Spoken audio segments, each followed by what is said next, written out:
I think like it basically shows. And I'm not gonna watch 2 hours of this content, obviously, but it basically shows it's a really good video, really really educational on the unconditional surrender aspect is what I kind of want to talk about. I only know that for whatever reason, when he wrote that, he was wrong.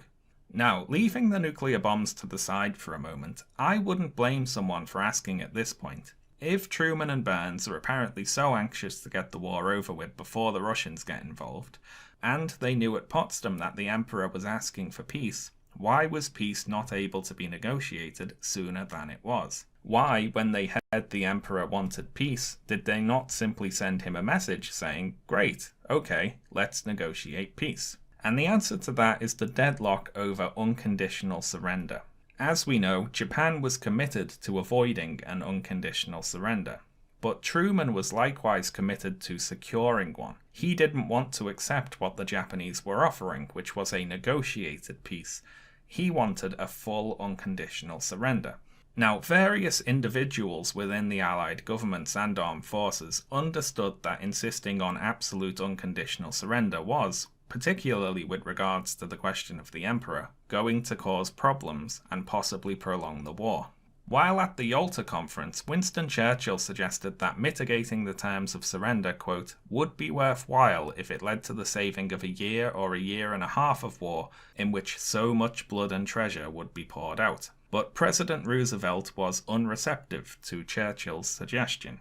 Not to be deterred, however, Churchill tried again when talking to Truman at Potsdam, and he later gave an account of the conversation. "I dwelt upon the tremendous cost in American life and to a smaller extent in British life which would be involved in forcing unconditional surrender upon the Japanese. It was for him to consider whether this might not be expressed in some other way, so that we got all the essentials for future peace and security, and yet left the Japanese some show of saving their military honour and some assurance of their national existence." However, Churchill found this president as unreceptive as the last. Truman, quote, countered by saying that he did not think the Japanese had any military honour after Pearl Harbor, but Churchill responded that, at any rate, they had something for which they were ready to face certain death in very large numbers, and this might not be so important to us as to them.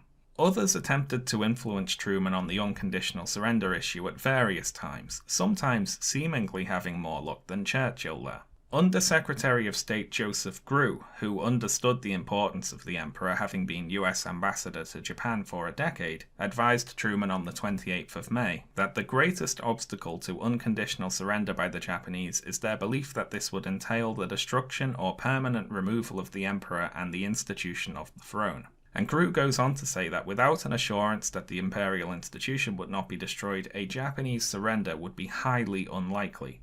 And he further notes that the president said that he was interested in what I said because his own thoughts had been following the same line. Another of Truman's advisors who took a similar line was Secretary of War Henry Stimson, who spoke to Truman on the 2nd of July on the issue of drafting surrender terms for Japan, stating that, "I personally think that if we should add that we do not exclude a constitutional monarchy under her present dynasty, it would substantially add to the chances of acceptance." We're not watching and the whole Stimson thing. later wrote in his diary that Truman was, quote, apparently acquiescent with my attitude towards the treatment of Japan. Now, I think there's two possibilities here.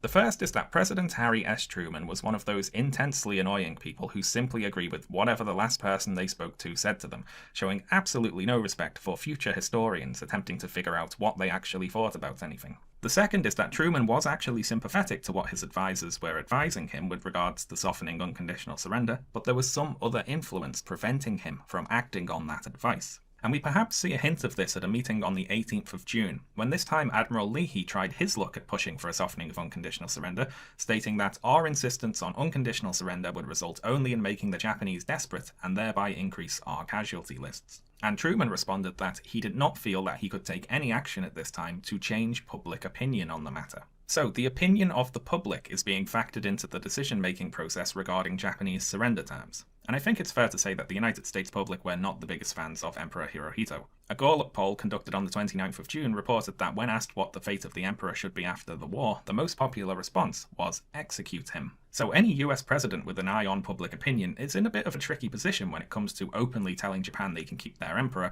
especially if said US president has a history of calling for unconditional surrender. Just about the only person not advising Truman to soften the surrender terms was James Burns, who will later rather dramatically state that Truman appearing to back down from unconditional surrender would lead to the crucifixion of the president. All of this is complicated by the fact that behind but for the record, he's just laying out the details here. It's not like Sean is taking this position as like, he's not taking this position verbatim and taking it for granted. He's just laying out what some of the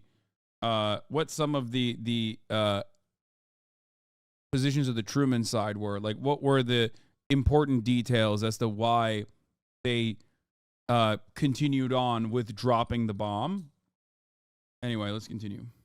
To the scenes, the leadership of the Allied military did not desire to get rid of the Emperor. In fact, there was actually a pressing military reason to retain the Emperor, and to quote a meeting of the combined chiefs of staff that took place on the 16th of July, when discussing unconditional surrender, it was suggested that, if, for instance, an interpretation could be found and communicated to the Japanese which did not involve the dissolution of the imperial institution, the Emperor would be in a position to order the ceasefire in outlying areas, whereas if the dynasty were destroyed, the outlying garrisons might continue to fight for many months or years. So the proposal here is to leave the Emperor in place and use his influence to convince the scattered Japanese troops to stand down, whereas if they simply kill or imprison the Emperor, that might prompt the troops to fight on. So Truman's being pulled in different directions here.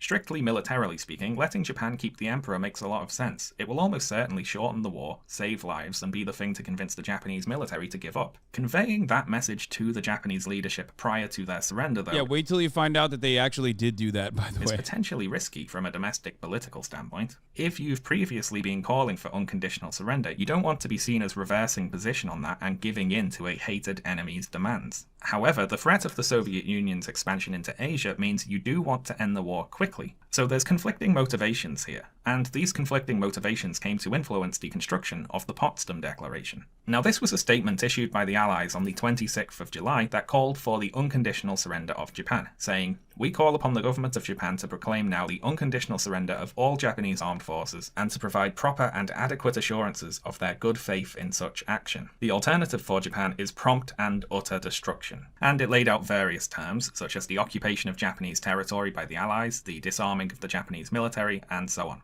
Notably, however, the Potsdam Declaration did not contain any mention of the Emperor, which you might think is rather odd, given that the Allies clearly know how important the question of the imperial institution was to the Japanese leadership. However, it did state that the authority and influence of those who have deceived and misled the people of Japan...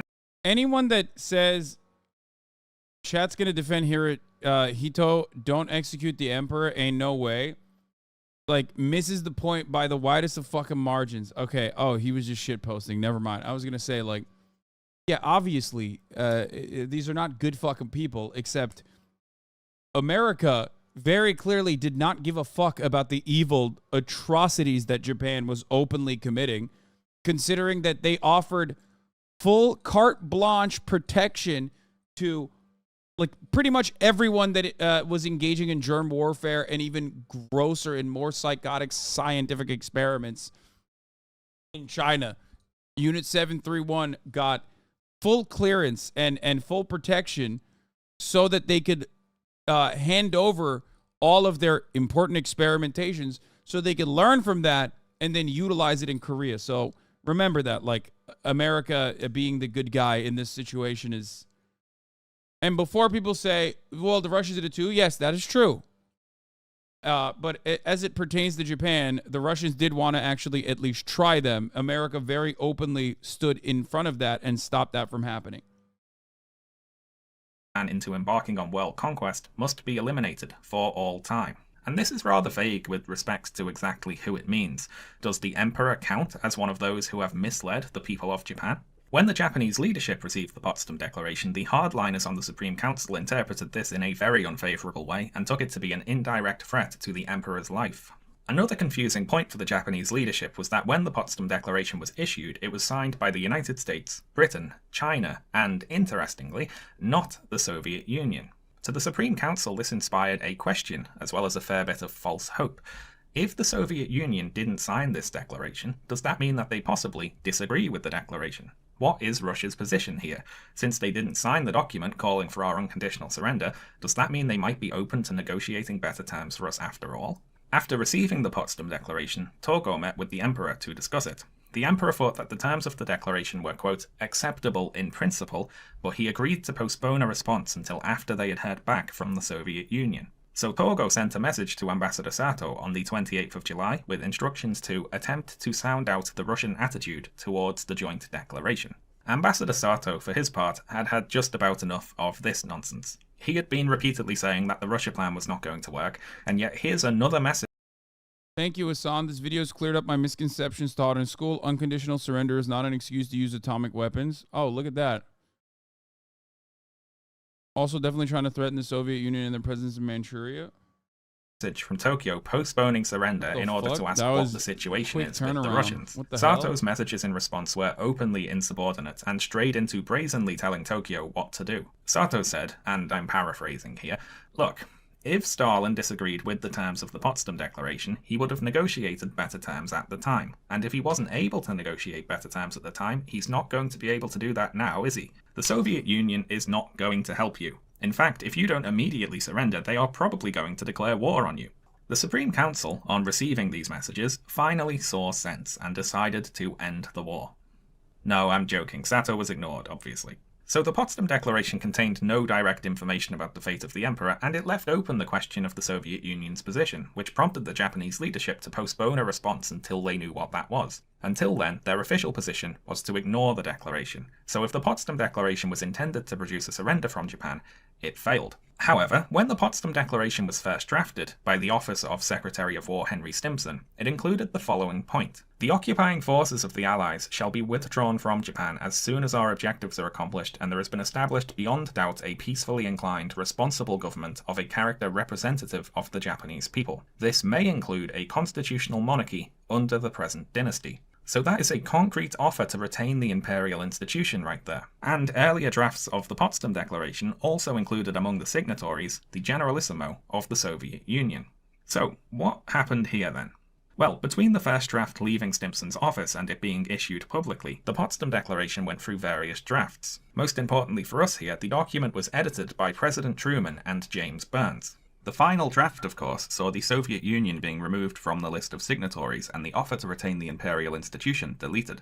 Firstly, on the issue of the Soviet Union being removed from the declaration, President Truman simply writes in his memoirs that Stalin could not, of course, be a party to the proclamation itself since he was still at peace with Japan. So that's Truman's stated reason for excluding the Soviet Union from the declaration. The Soviet Union is not yet in the war and technically still has a non-aggression pact in place with Japan, but why, we might ask, does this mean that the Soviet Union can't sign a document calling for Japan to surrender? I mean, Truman's stated intent for going to Potsdam was to convince the Russians to violate that non-aggression pact and have their military attack the Japanese military. So I'm going to go ahead and assume that respect for the sanctity of non-aggression pacts is clearly not the reason here. And if Truman is implying that he was worried that the Soviet Union signing the document would lead to war between Russia and Japan, well, that's what he's supposed to want to happen. In fact, the Soviet Union's exclusion from the final draft of the document came as an enormous surprise to the delegation from the Soviet Union, who had written their own draft of the Potsdam Declaration, which included themselves as signatories.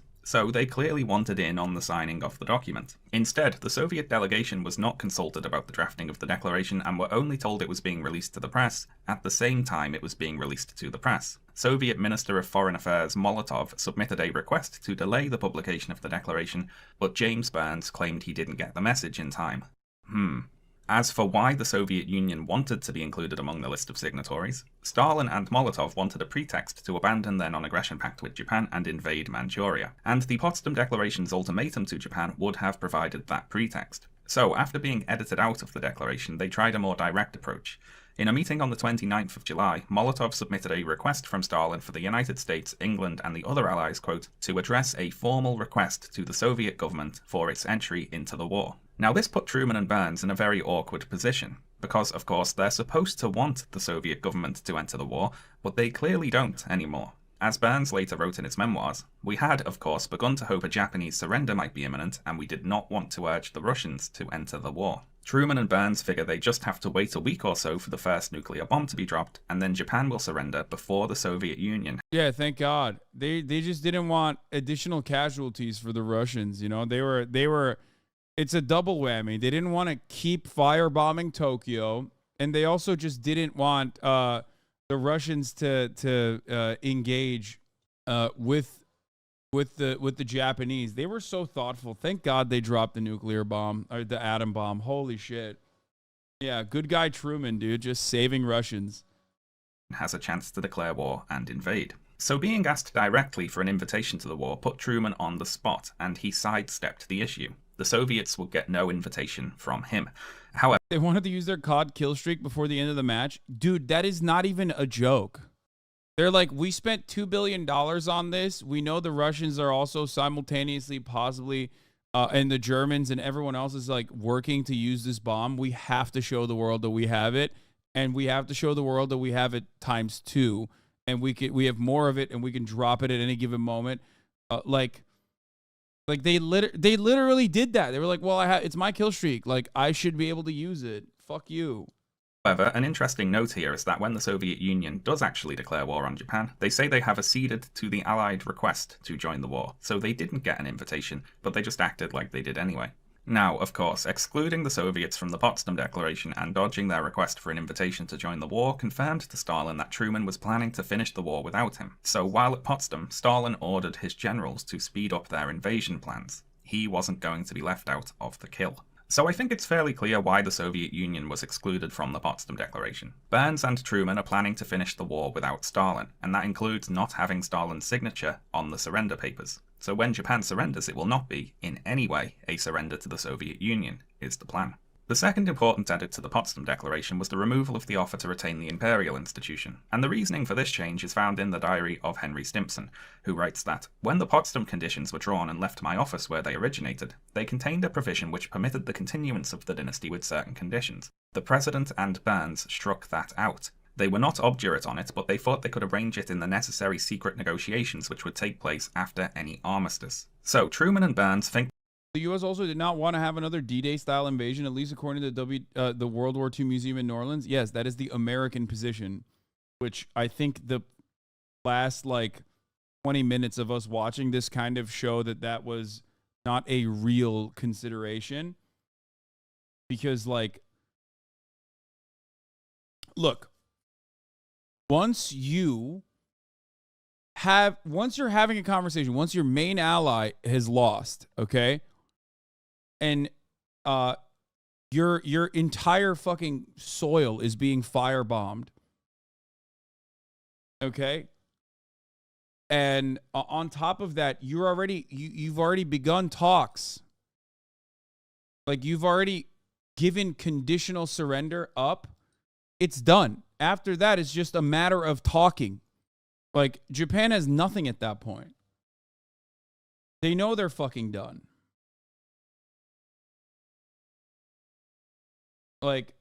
That's the reason why most schools don't even show that side of the conversation and instead just say, oh, well, the firebombing campaign was more gruesome, which is also ahistoric for the record. It was gross and gruesome, but it was a good way to stop the firebombing campaign because it would have been so much worse if they just kept firebombing the entirety of Japan. So that is the more common perspective that people put out there, which is that this was a more peaceful one-off way of avoiding further casualties from firebombing Tokyo and everywhere else. The position of the emperor is a matter to be negotiated after Japan has already surrendered, and they're both convinced that the nuclear bomb is definitely about to force an unconditional surrender from Japan. Remember that Truman is, quote, sure that Japan will surrender when Manhattan appears over their homeland. So given that, why should they make any concessions beforehand and risk an unnecessary backlash? Truman and Burns plan to use the bomb to make Japan surrender unconditionally before Russia joins the war, and anything else, like the position of the emperor, can simply be sorted out afterwards. So here's the situation we're in at the end of the Potsdam Conference. The Japanese leadership is still refusing to accept an unconditional surrender, but Truman is refusing to accept anything less, even though on the principal point, the fate of the emperor, both sides are in agreement. They don't want to get rid of the emperor. But since neither side wanted to blink first, the deadlock remained. Japan waited for rescue from the Soviet Union that would never come, and the United States moved forward with the atomic bombings. The first atomic bomb was dropped in the center of Hiroshima on August 6th at about 8:15 in the morning. It exploded directly above a hospital, immediately killing everyone inside. Within the immediate blast radius were the Honkawa and Fukuromachi elementary schools, which were completely destroyed, instantly incinerating hundreds of school children. This is the purely military target right here. So, the rest of it is more so about the impact of the bomb. I think there is like, what is it? There is like, here, I'll give you a little bit more of Sean's thoughts here. And to actually defeat the Allies militarily. They had known that for quite a while. Then Russia or Japan turned up. Other than that, though, the Second World War was over. Just about. Now, with regards to our main topic today, we can ask a question. What effect did the nuclear bombs have on Japan's decision to end the war? Well, Japan needed three main things, I would argue, in order to end the war. Firstly, they had to be in a hopeless military situation with no chance of winning the war, and be aware of that. And this one we can tick off. The Japanese leadership knew it had no chance to actually... What caused the surrender then? Dude, the surrender was coming. The surrender had already been presented. It was the conditions that the American government chose to either ignore or refuse to come to terms with until after they fucking dropped the nukes, and then they did actually come to terms with. That is what this entire video is about, by the way, which I highly recommend you guys watch. Like I said, Sean, friend of the show, Sean, made this video. It's 2 hours and 20 minutes long. Obviously, we're not going to watch the whole thing. I just wanted to show you the important aspects of like the unconditional surrender, and then a couple of his final conclusions after, you know, because he talks a lot about everything else. He's like Japan's aims, arms, but as it pertains to the main point of contention here, like what is taught in schools, I think these are some of the key moments that will give you a takeaway. The Japanese Navy was completely sunk, and the U.S. had complete air superiority over the entire Japanese mainland. Their ability to resist was nil. Exactly. Like anyone that goes against that is probably just like duped into believing that from American propaganda and American history being taught in schools.